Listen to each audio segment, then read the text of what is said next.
Pete Cohen. Welcome to the Mi365 podcast series. This is episode 132. It is our Mi365 member of the month for April. Her name is Beth Greenway, and this is a story that is so inspiring, how someone had the heart to turn their life around even when they were threatened with a serious medical condition. I'm sure you're going to be absolutely inspired by this story, how this person really has done something incredible, like we can all do something incredible. The story of your life isn't over, and you have the opportunity to create a life of meaning, a great life. And when you listen to people like this, it can only inspire you to take control of this wonderful gift that you've been given. So enjoy the show. But remember, today's podcast is brought to you by Mi365 Elite, the #1 opportunity in the world right now for you to get world-class coaching, to have access to the greatest tools, tips, techniques on this earth for you to actualize and optimize your life right here, right now, today. Go and check out Mi365 elite.me/30 days. That's Mi365elite.me/30 days. We'll see you for this incredible podcast in a few moments.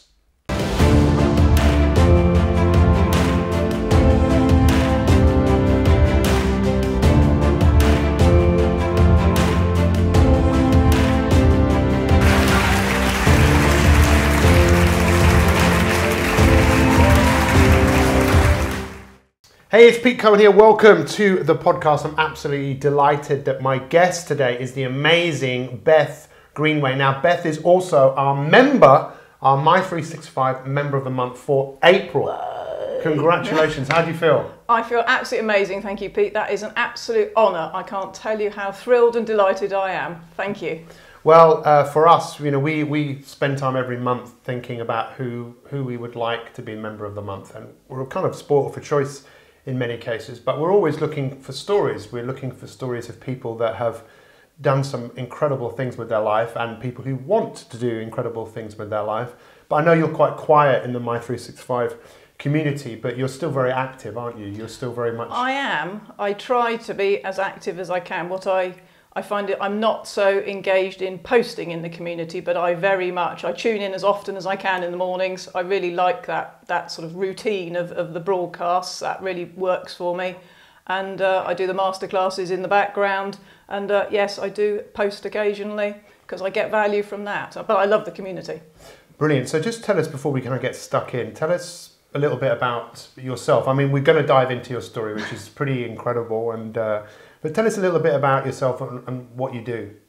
I am a personal trainer. I specialise in rehab work for people with long-term medical conditions.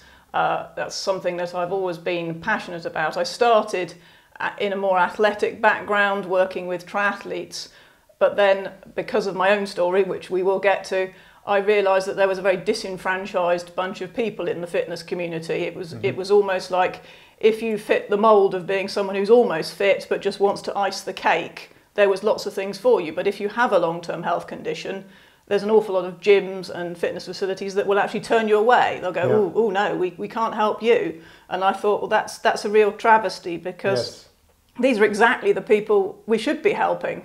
Yes. Not necessarily the people who are almost fit and just need a little bit extra, but the people who have, for whatever reason, had sort of medical issues in their life and have come to recognise the value of fitness. Yes. And they want to do it maybe to either help themselves get better, or most often, I think, to stop themselves from acquiring another condition. We're all told about inactivity and, oh, we need to do more exercise. And when you have a long-term health condition, it's really difficult to sort of access somewhere to help you and someone with the knowledge to help you. And I decided that was a gap I could fill. I feel like we've just opened up Pandora's box with that one. And, you know, I always find it interesting when I'm interviewing people to think, okay, where's this going to go? Because when you said that, I'm thinking, okay, yeah, you're right. People with cancer would really benefit from exercise, or any, you know, so many health conditions. As you just asked me about my dad. My dad, you know, 79 years old, just been taken to a rehab hospital. And it's all about going in the gym. It's all about movement. It's all about using the body for what the body is designed to do. And you know, there is a massive market for that. But look, before we look at your story, just tell us a little bit about what Mi365 has done for you, and what you have taken from that. I joined Mi365 not right at the beginning, but fairly near the beginning. I'd sort of come across you in the fitness world before. Mm-hmm. So once you started Mi365, it was a very natural thing for me to kind of think, oh, what's Pete up to? Let's go and have a look. And I sort of started to listen to your broadcasts. I was a bit after Periscope, but Facebook, yes. I really, for me, it's the routine that I love. It's the fact that I can set my alarm, not too far in advance of your broadcast, I may add, but I set the alarm, and it gives me that real boost first thing in the morning. I'm a real believer that it's important to bring into our lives positivity and that kind of mentality of working on ourselves. And it's easy to get up in the morning and just go through the motions, whereas when I listen to you, I don't. Yeah. It gives me that instant lift in the morning and an instant focus, and I love it because I can sit there with my journal. I love the journal as well. I can sit there with my journal, and I actually write notes in my journal as I'm listening to the broadcast. And sometimes I go back and listen to the broadcast again because I think, oh, hang on, I didn't quite put that down correctly. And my routine then, I enjoy that because I can come back in the evening. I'm not always perfect, but I try and do morning and evening. And in the evening, I actually look through what I listened to in the morning, and I see how that influenced my day. Yes. And I just find I couldn't think of a better way to start my morning. I really couldn't. Yeah. Because I'm sure my day, I think if I could almost have pre-Mi365, post-Mi365, yes. I'm a better person for it. Yeah. Absolutely. Well, you know, and also for me, it's such a great pleasure because my goal is to impact the lives of 100 million people. And I know that if I impact your life, and then you're impacting other people's lives who don't even know me, I don't care. But people are very lucky and very fortunate to work with you because you're one of the most, what's that word? It's not just honest. You just want to help people. And, you know, part of the reason why we wanted you to be Member of the Month is because of your story and this book that you've got coming out it's called Upbeat. Yes. And it's all about growing resilience and positivity in the face of medical adversity. And we'll make sure that, I mean, I would like to get my hands on a copy of this as well, because I know obviously a little bit about your story, but I didn't know your medical the challenge that you've had until not long ago. And I must admit, I was really taken aback when I heard about the severity of the situation that you were in. And I'm not a believer in God, but I'm definitely a believer in something else apart from just what we see. And, you know, I prayed for you every single day. I put something out there because I didn't realize just the severity of the situation that you found yourself in. So I don't know, where should we go with this? I mean, tell us a little bit about, you know, what happened to you recently. And I think, okay, we can go recently, but maybe the easiest way is to go right back, because then it kind of, and I can be quick in that, but I mean, it explains the situation. I was born with congenital heart defects, so right from the very beginning, my earliest memories, I already knew that I had issues. So, and for whatever reason, I sort of snaked my way through the medical system as a child, and I think about listening to you now and your dad, and then I think about my parents and me, and I realise that for anyone with a medical condition, it's not the person themselves often that suffers the most. That seems strange. I think it's the people who love them that suffer the most. Yeah. So I have absolute respect for my parents who realistically had to hand over their child at various points and say, help, we have a problem. So I had surgery when I was 9.5, which was very successful at the time. I think that they thought that might be a sort of almost a curative situation. Yes. Right, here we go, fix that. Here you go, you've got your child. And that to a degree was the case. I certainly was athletically more able, but pre-surgery I was tiny, I was a sickly child, I suppose you'd say. And after surgery I definitely bounced back. My father actually said it was like I'd been stood in some manure. I grew and I thrived. But I always knew physically I wasn't quite as able as other children, and I I didn't like that feeling of being different. It bothered me because people would make assumptions about what I was capable of. And I go, no, I decide what I'm capable of. I don't let you decide what I can do, physically or otherwise. I like that. I have to write that down. And so I did very well. And I think it was interesting when I went away to university, or just before then, I started, I don't know, I'm not exactly clear what happened. Maybe it was that sort of adolescent angst and everything else. But I went through a phase of, I don't like to call it victim mode, but I was almost a victim. I started to reflect on my childhood, which I said, aside from the medical issues, had been wonderful. But I started to think, well, I'm different and this isn't fair and life threw me this wicked straw. And I think I almost wanted people to feel sorry for me. And then I was really blessed that I think people come into our lives for a reason, and sometimes they're not there for very long. And a particular individual came into my life, a relationship, of course, and at one point when I think I was having a really morose moment and ooh, life's terrible, and he said to me, I love you, but I cannot love you when you're like this. Yeah. And walked away. And I was absolutely mortified because I almost felt like I was reaching out, and he shut the door in my face. But it was the most powerful thing that ever happened, because all of a sudden I started to, after the upset, I started to reflect on the way that I portrayed myself to the rest of the world. And that sort of self-reflection, I started to think, well, hang on a minute, maybe he's right. Maybe I don't need to be this miserable individual, and maybe I can do more than I think I can. And it really was a turning point. Yeah. And I owe him a lot. I don't know him anymore. We've drifted apart a long time ago. But if ever there was an individual that had sort of given me a metaphorical slap in the face and said, oi, sort this out. Yeah. And I did. And it suddenly it really did flick the way I looked at my life, almost like a light switch. And I started to realise, instead of being that victim, that there was so much to be grateful for. I suddenly turned into sort of gratitude mode, and it's the way I've been ever since. I just feel incredibly grateful. If I look and I'd been born probably 10 years earlier, I wouldn't have survived anyway. So there was no reason to feel sorry. All I could do was feel grateful for the medical intervention that had got me where I was, etc. So I started to test the limits of my body. I found that was some area where everyone had said, oh no, you'll never be any good at sport, blah, blah, blah. And I'd gone, oh, I'll never be any good. And actually, what I found out was I was quite good. It just took some work, and I enjoyed the process of that work. Yes. And it became somewhere where I could regain that control, and I could sort of assert my own destiny, really. I had a chance to actually sort that out for myself. So I went from being someone who apparently wasn't athletically gifted to somebody who became a fairly good triathlete. I wasn't brilliant by a long shot, but I worked hard. And I loved swimming, biking, running. I inadvertently moved to America in this period and spent 8-9 years there training pretty much full time.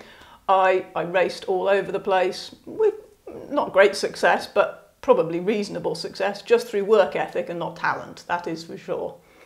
And that's amazing. You know, it's I didn't know that, and you know, with your honesty about how you were looking for something outside of yourself, almost wanting, you know, that victim mode and wanting the world to rescue you. Yeah. That realization through something which obviously hurt.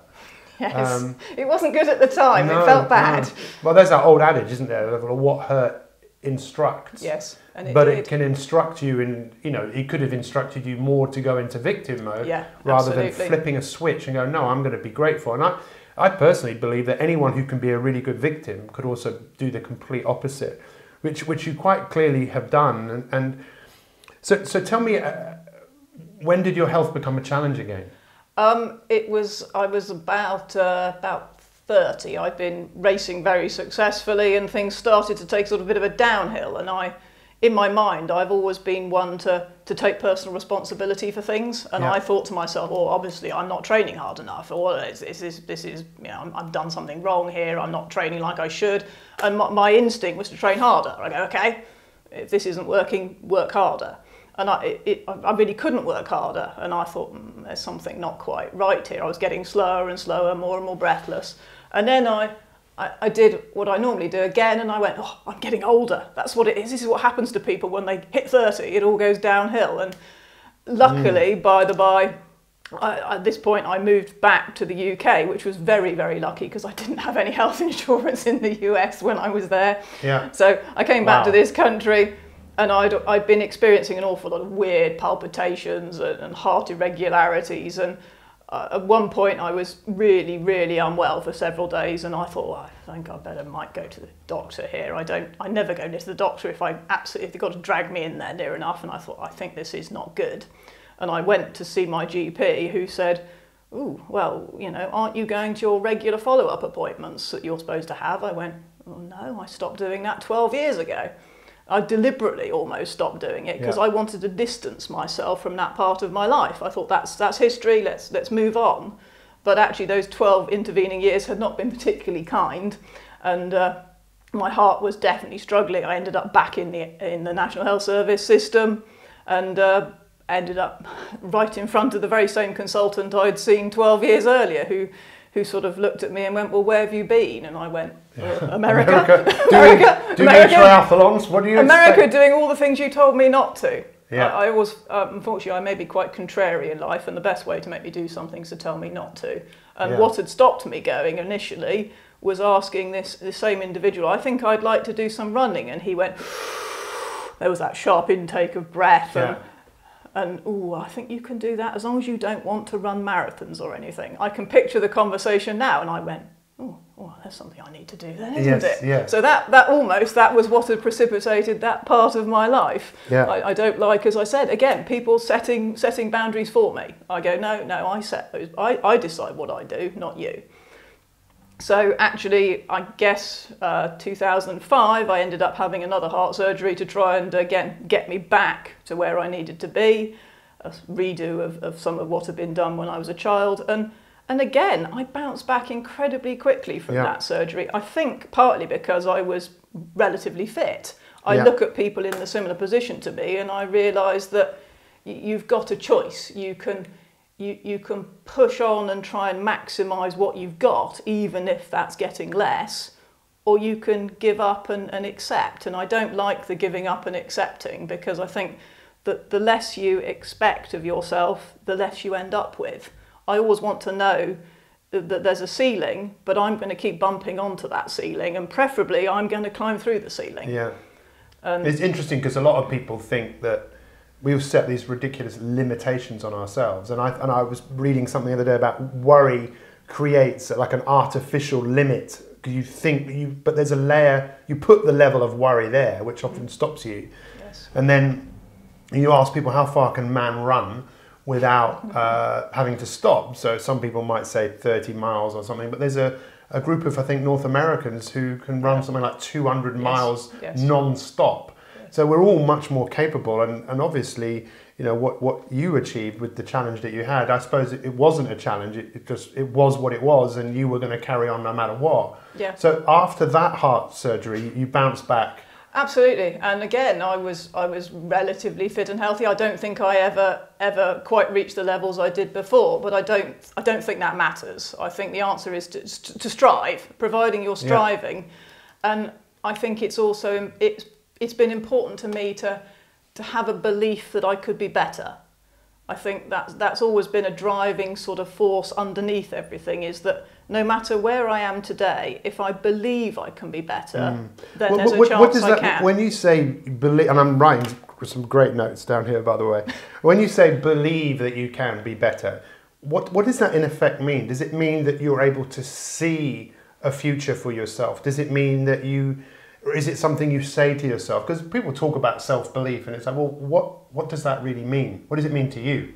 I think it's a bit of both. Yes, I do see myself as being better. I mean, better physically or mentally or emotionally. I think we're all a work in progress. Mm-hmm. And if we accept ourselves where we are today, then that's strive. We stop striving because we go, well, this is the best I can be, and I don't think I will ever believe that I'm the best I can be because there's always a future. Yes, yeah. I can always keep moving forwards and keep trying, keep different no tactics, different, So just because one door shuts doesn't mean that there isn't going to be another one that's opening. Yeah. Yeah, it's interesting. I was watching Sylvester Stallone talking recently, because he's obviously now, I think he's in his late 70s, Yes. and he was being interviewed about, his life, and he was really talking to the interviewer saying, you know what, I really appreciate this, and I know that my moments are numbered on this earth, and I am going to make the most of this moment, because I don't know how many more moments I'm going to have, which seems to be part of how you live your life. People sort of, there would be a natural assumption, I think, if you look at my story and go, oh well, that's quite difficult and bad, and then I realise I so don't see it that way. Yeah. I absolutely believe that the challenges I've faced and are just part of what's made me me, and Yeah. I actually wouldn't undo any of them. I have friends in a similar situation to me, and they go, oh, I wish I hadn't been born with these issues, and I go, I absolutely don't wish that at all. It sounds strange, but I'm quite accepting of the fact that this is my story, and it's made me who I am, and I wouldn't actually change it. And it's given me an incredible perspective in life. Again, that's something I'm really I feel that we all need more perspective. It's very easy to become very focused on ourselves, particularly when there's difficulties and challenges, and you can sort of turn inwards and start looking at your own issues, and the more you look in, actually it's important to look out and realise that no matter what your challenge is, somebody's got it a whole lot worse. It's fascinating, isn't it? Because that whole thing of looking outside for answers, where you should go inside.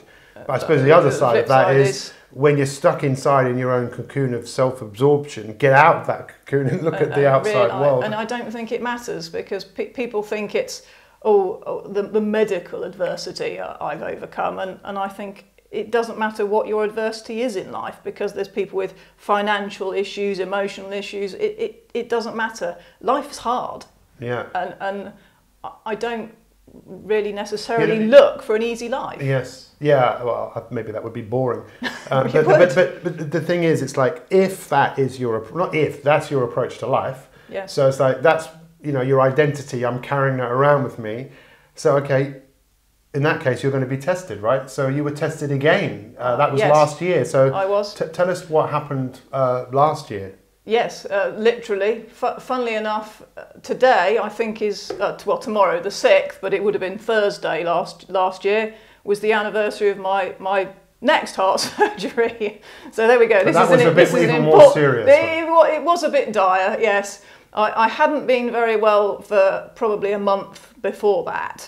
Various issues had come up, and it was partly my fault. I don't engage particularly well with the medical community, and I have a firm belief that everything will get better if I just carry on. And it became obvious that things weren't getting better. I was carrying on and things were getting worse, very rapidly worse. And I was having regular blackouts and really in a bit of a state. I was still teaching my classes, and I was having to sit on my chair all day and wheel myself around the studio on my wheelie chair, because I actually couldn't stand up any longer. And I started to think, maybe this isn't actually good. And by default, in the end, I ended up in the hospital, and I'd always known there was a sort of very small chance because I have a whole lot of sort of prosthetic parts in my heart, valves, etc. I'd always known there was a chance they could get infected, this lovely illness called endocarditis. Yeah. And lo and behold, at the time, I just believed I was anemic, which I was, and I thought the reason I was falling over and passing out was because I was anemic. Well, it turned out I wasn't just anemic, I did indeed have endocarditis. It was a bit of a shock. It was one of those moments when the whole little posse of doctors stood in front of me and said, unfortunately, we think you've got endocarditis. And I went, oh, of course I have. Yeah. Why on earth didn't I? Is that sort of head in the sand thing? And I went, uh-oh. And they said, you're going to be admitted to hospital. It's probably going to take 6 weeks or so, maybe more, to clear this up with antibiotics. You're probably going to need surgery. I I got a scan that day. The results, I was in hospital in Plymouth, which is my nearest hospital. Those results got sent to my consultant in Bristol, who took one look at it and said she needs to get here now.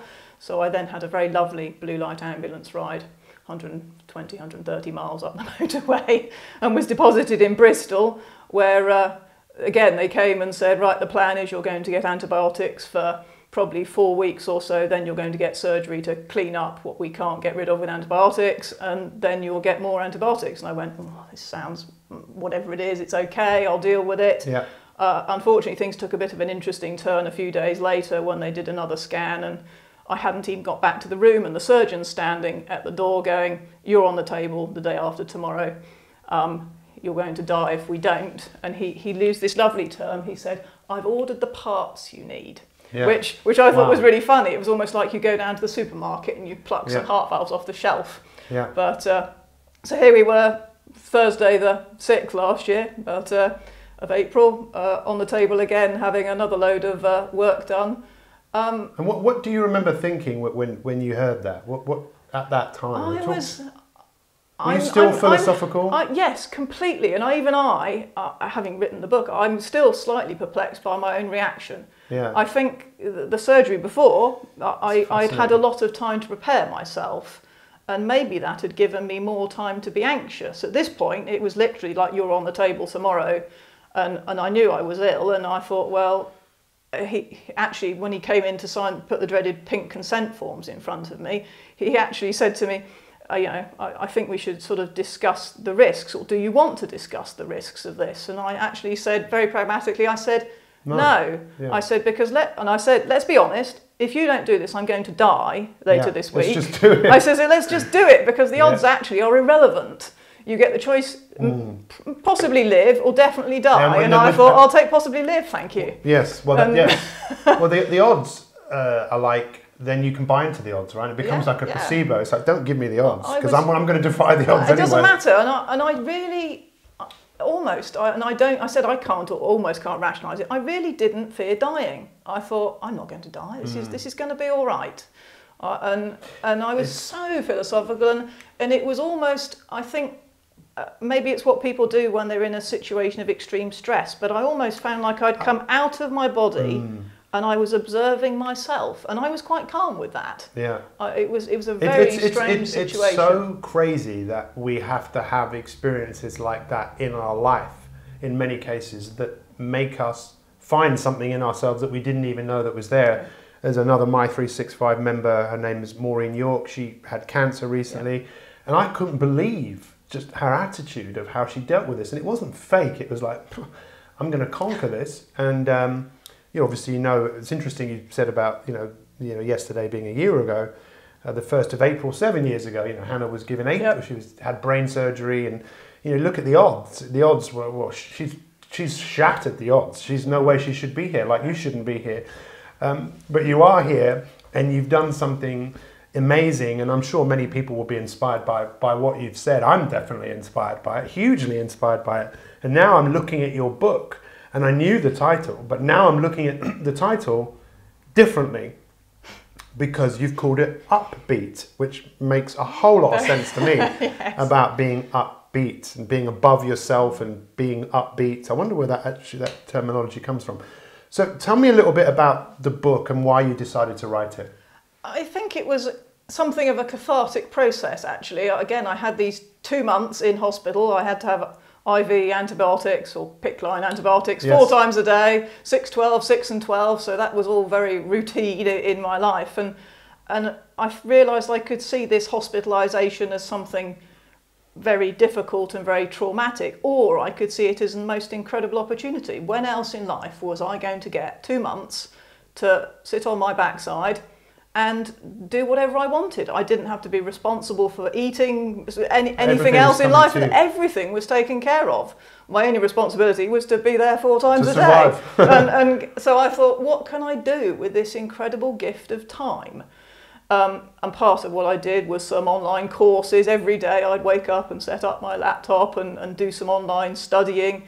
And then I started thinking that I wanted to sort of almost document what was happening, document my feelings and my journey. And I started writing. And I can't say the thoughts were particularly concise to start with. They were a bit jumbled, and I just wrote. I'd spend an hour or so every day writing. I'd also worked out that down the back of the hospital, out the back door, was this amazing nature reserve, and I worked out that I could make my way out there and I could just go for a gentle walk. I was a bit slow, but it didn't matter, and I could actually write some notes, and I'd come back and try and sort of consolidate my thoughts. So at the end of a couple of months, I certainly didn't have a complete book by any stretch of the imagination. Yes. But I had in my mind a framework on which to sort of carry on, and I took those notes and bits of paper and I started to formulate it into a book, and I had a bit of help to sort of come up with a structure, and it took another couple of months until it was done. And actually the process was incredibly quick. Once I got the structure, like so many things in life, you need a structure. Too many random things weren't working, but once I had the structure and the chapters, it all kind of floated into place. So it's a combination of my story, but what I wanted to get into there as well was some of the sort of scientific studies and some of the background and the thinking and how I'd come over the years to the thought processes that I had, so that it's not just my story, but it's hopefully some lessons that people can take out that they can apply in their own situation. So I can't wait to read it. Tell me, what would the reader get out of, I mean, you just answered some of that, but what would the reader get out of reading? What do you want the reader to get out of reading your book? The sort of morals, I suppose, in fact, that if you find the chapter headings at the beginning, I ended up with I think it's 10 principles. So yeah. Your diagnosis does not define you. Your emotion is under your control, always. Focus on the parts of your life you can control. Learn from the past, look to the future. Never lose hope. Look for the positives in your adversity. You're stronger than you think. Relish the challenge. Life doesn't owe you anything. And, of course, you only live once. Wow. Wow. And if I had to, those were the 10 bits, sort of the 10 principles that I pulled out. You know, because this is a book that is obviously, it's a strange expression, right? Because you think about where the book has come from. Yes. It's come from your heart. Totally. And it's something you've applied. And you know, that's what I'm all about. It's all about, you can know everything, but it doesn't matter. It's what you apply and what you do. And I suppose anyone that gets to read this is going to get to feel your energy in the book. As you know, the heart is something I talk quite a lot about, and the heart being such a, but it's so interesting. And this is something I wasn't planning on saying, but so your heart maybe is different to my heart for whatever reason, right? Mechanically, you could say this or whatever. Yes. But is your heart still the same as my heart in terms of the love that you have? Absolutely. And that to me just fascinates me. So does it matter that whatever your heart is the way it is and mine is, your heart can still do what my heart can do, which is love yourself, love what you do.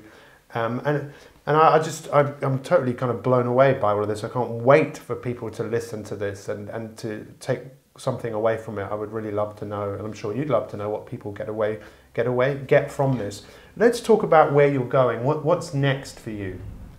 Apart from producing a best-selling book. I'm always a believer that I need to keep challenging myself. I think another gift out of my situation, from maybe having been born with health issues and knowing that quite likely my life is not going to run its full score, and that doesn't bother me actually, because it's this daily reminder of get on and do things. Yeah. It's not waiting and going, oh, I can do that later, and I don't feel like that. I feel a reasonable sense of urgency to achieve in life and to make my life count for something. It's a slightly strange tangent, but I'll say it. Yes. I don't have children. My health has made children very difficult, and hence I feel there's no, usually the legacy for people is children. Yeah. And I don't have children, so I realised that actually my legacy and my footprint is very much now. So I need to make sure that I'm putting everything I can into now and not delaying things or waiting, because rather like the endocarditis, we just don't know what's around the corner. Yeah. Nobody does. I can walk out here and be knocked over by a bus. I hope I'm not, because I really do feel that, and I'm not like you, I'm spiritual but not religious. And I feel somebody's sort of tried to get me 3 times, well, 4 times, because I had a stroke as well. That's the bit we didn't get into that. But you know, somebody's tried incredibly hard to get me 4 times and not been successful. Therefore, I believe that I must be here for a reason. I have unfinished business somewhere. So I need to keep trying and keep working and keep figuring out and keep leaving that legacy in the here and now with the people I interact with and the people I help, because that is my legacy, is the people I can work with and the people I can, I'm not sure I like the term inspire, but the people I can inspire to be that little bit better and to expect more of themselves. Well, as you probably know, I love the word inspire, because it means breathing life into something. But it seems like every challenge that you've had has woken you up even more. And I think that's what challenges in life do. They can really wake us up or they can push us back down.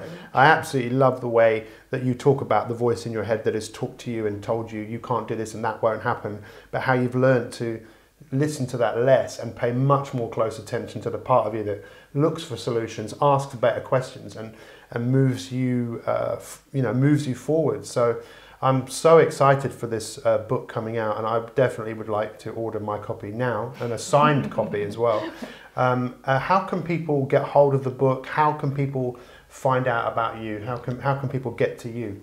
The book will be, hopefully within the next couple of weeks, it will be appearing on Amazon. So if you search for Upbeat, you should be able to find it. Or indeed, if you search for Beth Greenway, you should be able to find it. It will be on printed copies or Kindle. So if you prefer the e-reader, you can do that instead. In terms of finding me, again, I have a Facebook page. You'll find my personal page, Beth Greenway. I think it's Beth Fit. Yes. I like that one. It's been my little moniker for a long time.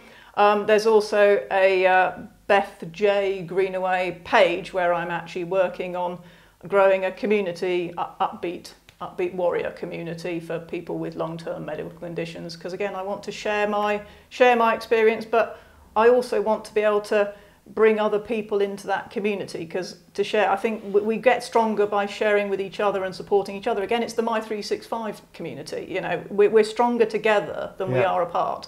And health issues can make you feel very isolated.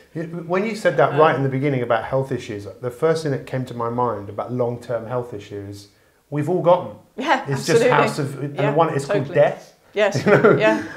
That's the long-term health issue that we're all going to have. And but obviously some people have more severity to that. You know, more serious.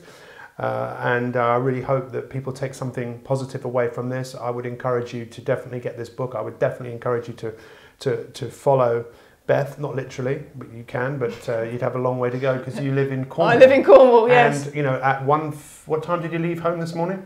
Just before 2 o'clock. Just before 2 o'clock this morning to come here on a bus, to then get to Victoria, to come on a train, to come here and then to go all the way back. And when you told me about that, I said, are you sure you want to do that? You know, and because I said, you know, would that not be too much for you? And you didn't answer this using that word, but you kind of said it in other ways, which is, this is an opportunity I want to make the most of. Grabbing opportunities. Yes. And I think you actually have said it, you don't regret the opportunities that you do, you regret the ones you missed. Absolutely. And there are opportunities absolutely everywhere. It's been totally fantastic talking to you, and I'm so delighted that you're here. I'm so delighted that you're member of the month for May. Please make some comments on this post. Please share it. Let's get as many people to listen to this story, because if you don't listen to this and you're not inspired, then you're probably not alive, because you can't not be inspired by you, Beth. And I wish you great success with the book. Let's buy the book. Let's get the book out there. Let's make this a #1 bestseller. Thank you so much for your time. It's been awesome. Thank you. It has. Absolutely brilliant. Thank you so much.